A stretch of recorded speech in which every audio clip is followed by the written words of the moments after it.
Fernanda Torres está indicada ao Globo de Ouro 2025, assim como ainda estou aqui para o Globo de Ouro de melhor filme internacional. Eu geralmente não repercuto indicações do Globo de Ouro, geralmente nem falo muito sobre os vencedores do Globo de Ouro, mas por dois motivos eu vou mudar isso aqui hoje. Primeiro, obviamente, ainda estou aqui ser indicado, e segundo, porque o Globo de Ouro ele começa a reformular nos últimos anos, inclusive tem muitos brasileiros da mesma associação que eu de crítica, que é a Abracine, que vota lá, né? Muitas pessoas que eu conheço, algumas amigas principalmente, que votam no Globo de Ouro. Eu, nos próximos anos, posso até tentar um processo seletivo para virar votante do Globo de Ouro também. Então tem essa reformulação depois de todos os escândalos, e a premiação começa a ficar mais clara, são votantes internacionais, né? Não só votantes da imprensa internacional que trabalha nos Estados Unidos, agora também da imprensa internacional que não trabalha nos Estados Unidos também vota. Então, depois de todos aqueles escândalos que o Globo de Ouro passou, de compra de votantes, agora tem-se muito mais claro quem são os votantes,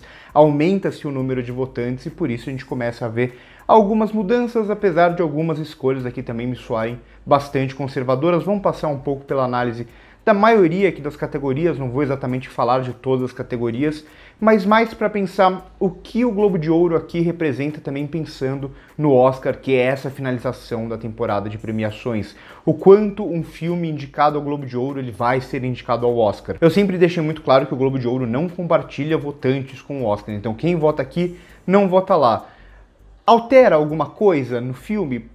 Um pouco, talvez, né, no sentido de campanha, no sentido de repercussão. Eu sempre falo que para um filme ser indicado ao Oscar, vale muito se dessa campanha, vale-se muito de um filme ser comentado, estar sendo falado. Então, queira ou não, o filme ser indicado ao Globo de Ouro, ele passa a ser mais visto, ele passa a ter um pouco mais de chance do votante da academia assistir aquele filme e pensar se ele quer votar nele ou não. Então, diretamente, o Globo de Ouro não afeta o Oscar, mas visibilidade é sempre visibilidade na época da temporada de premiações. Antes, não tanto como era o Globo de Ouro anterior. Agora que ele está sendo mais bem visto novamente, isso muda um pouco. Só que, claro, a gente sempre tem que fazer uma análise e eu vou passar por alguns filmes aqui, começando por aqueles que talvez percam um pouco de força, né, que estejam um pouco mais fraco depois do Globo de Ouro do que antes do Globo de Ouro. O primeiro que dá para se citar é Gladiador 2, né? Gladiador 2 tinha-se essa campanha pensando, a Paramount investindo muito no filme para disputar melhor filme, né? Muita gente falava, né? Um absurdo, obviamente, mas no Ridley Scott para melhor diretor e tudo mais. E aqui a única indicação é aquela indicação que é bastante certa do Gladiador lá no Oscar 2025, que é o Denzel Washington para ator coadjuvante, mas meio que nada mais, né? Tem também essa categoria do Globo de Ouro, e isso é outra coisa que a gente tem que sempre pensar, que o Globo de Ouro tem essas divisões, então você ser indicado para comédia musical geralmente é um pouco mais fácil, né? Um pouco menos concorrido na maioria das vezes e tal, e a gente vai ter também o Gladiador sendo indicado para essa categoria meio que do blockbuster do ano, que eu nem vou passar muito por ela, que eu acho essa categoria bem né, bem para tentar atrair público de alguma forma desesperadamente. O Globo de Ouro faz isso.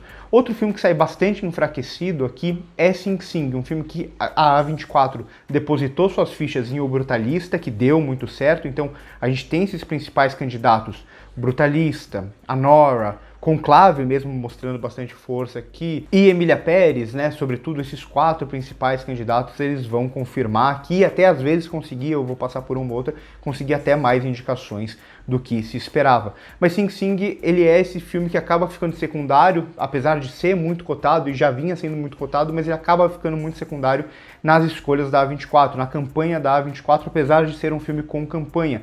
E aqui ele era muito cotado, talvez, para conseguir uma vaga em melhor filme aqui, ele era muito cotado para ator coadjuvante, por exemplo, podia ser cotado para roteiro, entre outras coisas, mas ele acaba ficando só com a indicação, que também deve ser certa lá no Oscar, de melhor ator para o Colman Domingo. Todas as indicações, todos os filmes que eu estou citando aqui que foram indicados, está aqui embaixo na descrição. Esse vídeo eu não vou fazer com imagens, colocando a imagem de quem eu estou citando, não colocando o texto de quem eu estou citando, para tentar lançar esse vídeo mais rápido mesmo, comentando essas indicações agora que acabaram de sair. Todas as indicações então aqui embaixo na descrição. Outros dois filmes que saem bastante enfraquecidos aqui é Blitz da Apple, né, que é a grande aposta da Apple, mas a gente já tinha comentado na live que eu fiz com o Dali e com o Frank Carbone, que Blitz parecia perder completamente a força que se esperava que ele teria antes desse filme começar a ser exibido, e aqui já dá pra puxar até, não só Blitz não sendo indicado a nada, mas a própria Saoirse Ronan, que tinha chance não só como atriz coadjuvante por Blitz,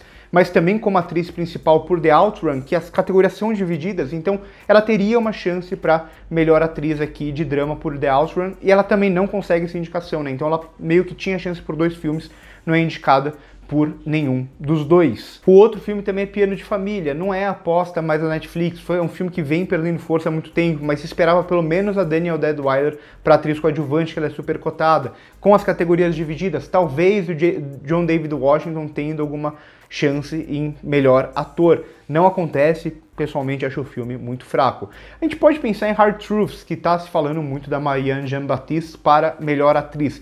Mas Hard Truths eu já acho que é um outro caso, né? O caso daquele filme que já não tem tanto orçamento, não tem tanta campanha, então ele é o tipo de filme que tem mais chance lá no Oscar do que aqui no Globo de Ouro, até para roteiro, que aqui a categoria de roteiro, ao invés de ser dividida em 2, ela é colocada em uma categoria só. Então eu não acho que Hard Truths perca força por conta do Globo de Ouro. Duna parte 2 a gente pode falar, mas eu acho que seria um pouco exagero dizer isso, né? Eu não acho que Duna vai ser indicado, mas tem chance para melhor diretor, não acontece aqui. E dentre as categorias do Globo de Ouro, Duna é indicado a melhor filme de drama e é indicado a trilha sonora, né? Lembrando que o Globo de Ouro não tem todas aquelas categorias técnicas que o Oscar tem. Categoria de atuação não era cotado para nenhuma, categoria de roteiro era difícil, porque são apenas 6, né, e não 10 como no Oscar.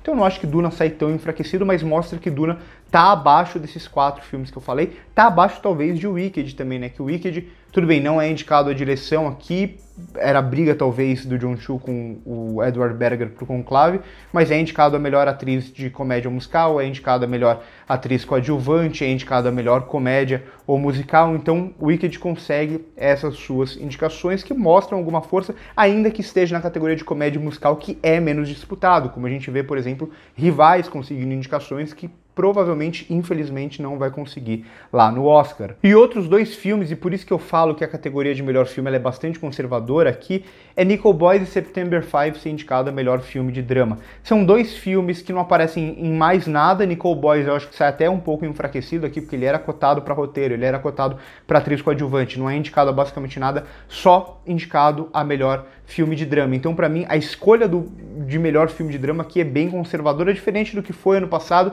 e talvez diferente do que seja o Oscar, né? Aqui, essa disputa Ainda Estou Aqui e The Seed of the Sacred Fig, nessa disputa para ser qual dos 2 é o segundo filme internacional com mais chance de disputar com Emília Pérez e coisa do tipo, nenhum dos 2 são indicados a melhor filme.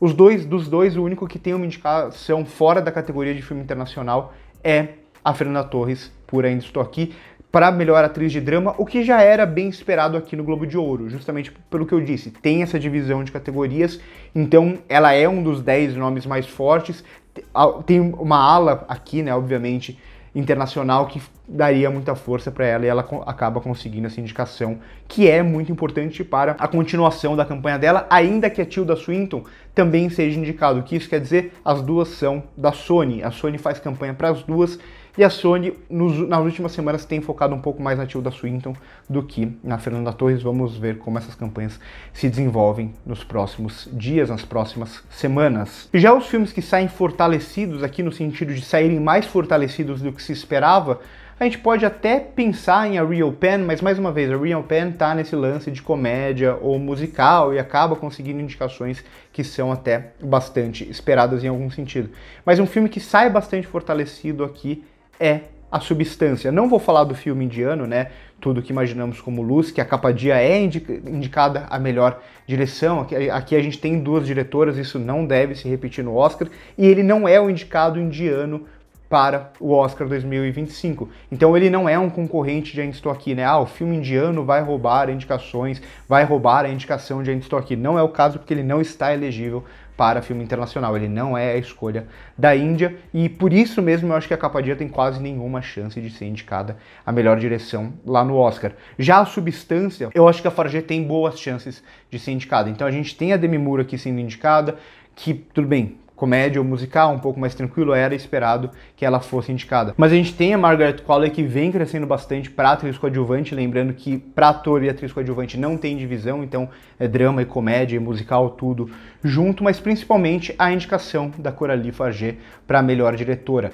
Em um ano, o Oscar tem trabalhado muito nessa lógica de tentar colocar uma diretora mulher e um diretor internacional, né, de um filme internacional ou coisa do tipo, para melhor direção. Eu não sei se esse ano vai acontecer, eu acho que só tem uma dessas vagas e talvez a Coralie Farge seja um nome para preencher as duas vagas em uma só. Por mais que seja um filme americano, ela é uma diretora que vem do cinema francês, que é uma coprodução francesa e uma diretora mulher a mais forte nessa disputa para o Oscar. Então eu acho que a Substância sai bastante fortalecido. Como a Substância vai bater nos votantes do Oscar, por ser um terror corporal, esse tipo de coisa, a gente sabe que o Oscar meio que tem uma rejeição a isso, a gente ainda não sabe, mas sai com uma campanha fortalecida aqui da MUBI com essas indicações para o Globo de Ouro. Vai morrer apenas o Globo de Ouro? Não sabemos, a gente precisa esperar. As outras premiações, as premiações do sindicato principalmente, podem ser muito relevantes nesse sentido, mas hoje a Substância sai bastante fortalecida dessa categoria. No mais, a gente tem algumas indicações bastante esperadas, né? Sing Sing não estar presente em ator coadjuvante pode ser algo inesperado. Algumas que eu já comentei para vocês, mas de forma geral, o que se esperava para as categorias de atuação, para a categoria de roteiro mesmo, a gente não tem nada muito fora da curva. A própria Fernanda Torres ser indicada não é algo fora da curva, a gente já esperava essa indicação dela. E até nesse sentido da divisão, eu não acho que o Aprendiz sai mais forte porque teve indicações aqui, eu não acho que Herege tem qualquer chance porque tem indicação. Esse é o tipo de indicação que sempre tem no Globo de Ouro e meio que morre no Globo de Ouro. O próprio Rivais eu não acho que tenha chances para o Oscar, principalmente. Então, no geral, acho que a gente tem um fortalecimento dos filmes que já eram mais cotados. A gente tem de Anora, a gente tem que tem indicação a melhor filme, a melhor direção, a melhor atriz, a melhor ator coadjuvante, que estava na briga ali, o Yura Borisov, tem essas indicações esperadas a Nora. Emília Pérez é quem tem mais indicações aqui, o Brutalista também tem as suas indicações, os dois indicados também a direção, indicado a trilha sonora, indicado a melhor ator, a melhor atriz coadjuvante, apesar de eu não gostar do papel da Felicity Jones, indicado a melhor ator coadjuvante, o Guy Pearce tem força. Então, esses filmes confirmam a sua força. O Wicked, por estar em comédia musical, também confirma a sua força, mas a gente nunca sabe, né? A divisão, a comédia musical é sempre um pouco mais fraco. E o Wicked não é indicado a melhor diretor. Mas ainda assim, a gente tem o fortalecimento de Conclave também como talvez uma quinta força. A gente tem a Real Pen conseguindo indicações e mostrando uma força. A Complete Unknown mostrando também algumas indicações relevantes nas categorias de atuação, principalmente. Então, todos os nomes que a gente já tinha comentado bastante, né, naquela live, que saiu vários cortes posteriormente na live que eu fiz com o Dali e com o Frank, acaba sendo mais ou menos aquilo que a gente esperava. Acho que é mais olhar para a Substância ganhando força, ficando feliz com as indicações já esperadas, mas ainda assim a gente fica com medo de não conseguir de Ainda Estou Aqui e da Fernanda Torres, e a gente não tendo filmes internacionais indicados a melhor filme de drama aqui, né? O Emília Pérez é um caso à parte para comédia musical, porque é um filme da Netflix, com todo o investimento e tudo mais. Se vai perder força ou não vai, a gente não sabe, mas a disputa Ainda Estou Aqui, The Seed of a Secret Fig, continua ali bastante equilibrado entre os dois e a Fernanda Torres tendo chance de fortalecimento de campanha. No geral, nada muito fora do esperado, a gente não tem... Talvez o mais fora do esperado seja realmente a Capa Dia indicada a melhor direção e a Farge indicada a melhor direção e algumas indicações de A Substância com toda essa força, mas como eu disse, a Capa Dia ser indicada a melhor direção não deve se refletir no Oscar e o filme não é a escolha da Índia para o Oscar, então acho que isso pesa um pouco. Até mesmo a categoria de filme internacional, a gente tem a confirmação, para além do filme indiano, a gente tem a confirmação de alguns dos filmes mais fortes da temporada. Emília Pérez, Ainda Estou Aqui, The Seed of Secret Fig, os três mais fortes. The Girl with the Needle, da Dinamarca, que é um dos mais fortes, e Vermiglio, que também é um dos mais fortes, apesar de eu não gostar nada de Vermiglio, assistir na última mostra de São Paulo. Então aqui, bem dentro do esperado, uma ou outra coisinha diferente, mas no geral, essas indicações do Globo de Ouro não fogem muito das expectativas que a gente tinha, e a gente fica bastante feliz com a indicação da Fernanda Torres, com a indicação de Ainda Estou Aqui para melhor filme internacional. Emilia Pérez se mostra fortalecido como se esperava, o Brutalista, que eu não gosto, se mostra fortalecido como era esperado, a Nora mostra a sua força, eu já gosto um pouco mais, e Conclave, que é um que eu tô bem curioso, mostra também uma força que ainda se tinha um pouco de dúvida se ele tinha mais força que Duna, mais força que Wicked. Aqui no Globo de Ouro, o Conclave dá um passo à frente, de Duna dá um passo à frente de Wicked e de todos esses filmes brigando por vagas para melhor filme, como A Real Pen, como September 5, como The Nickel Boys. Então, acho que hoje a gente tem uma visão dos 4 que parecem os 4 mais fortes. O Wicked eu colocaria como a quinta força aqui, ainda mais com chance também, que é um filme que vai repercutir diferente nos Estados Unidos, né? Isso é algo que a gente precisa pensar. O Wicked, a força dele maior é nos Estados Unidos e não é tanto nos votantes internacionais. A gente pode ter uma diferença, por exemplo, no Critics' Choice Awards. A gente pode ter uma diferença nessas votações da crítica que tentam impulsionar e alavancar alguns filmes. Então acho que é um pouco por aí, a gente vê alguns filmes mais enfraquecidos, alguns filmes mais fortalecidos, eu já tentei passar de forma geral por todos eles. Categoria de animação, por exemplo, todos os indicados aqui, os 6 indicados são os 6 mais fortes. Para o Oscar, a disputa mesmo da quinta vaga aparece entre Moana e Wallace and Gromit. Então, por hoje é isso, espero que vocês tenham gostado do vídeo. Se inscreve no canal se ainda não é inscrito, passa no primeiro comentário fixado para ver as nossas outras redes sociais. Por hoje é isso e corta.